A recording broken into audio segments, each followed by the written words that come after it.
Human Rights Watch held a seminar with Olympic athletes. During the meeting, the group instructed them not to speak out about China's human rights abuses while they're competing at the Beijing Winter Olympics. That's because the athletes won't have much protection while they're inside the communist country.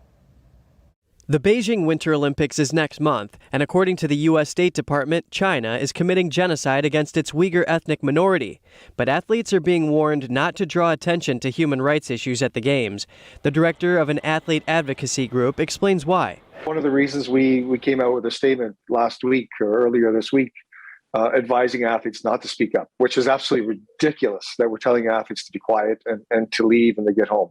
And the reason being is Rule 50, if you go through the rule, it says under the applicable laws of the country. Well, we know the human rights record and the allowance of freedom of expression in China.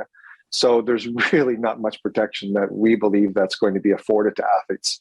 Rule 50 of the Olympic Charter forbids athletes from making any kind of political or religious demonstration at the Games, though some athletes say they should be allowed to speak out on issues that matter to them, be it at the Olympics or elsewhere. There should be blanket protection for any athletes that speak up at any time about issues of human rights. Athletes don't only enjoy human rights when they're not competing. Athletes don't only enjoy human rights when they're not on the podium. They enjoy human rights at all times. And so, yes, athletes should be protected when they're not on the podium and not on the field of play, but they should be protected when they're in those places as well. A researcher for Human Rights Watch who focuses on China explains how athletes could be in jeopardy if they don't heed the warning.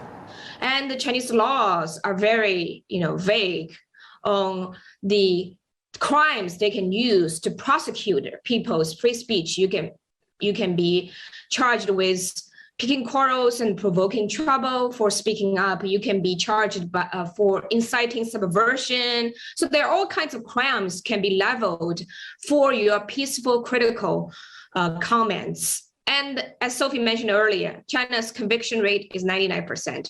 All those, facts are a good indicator of what could happen to athletes if they decide to speak up.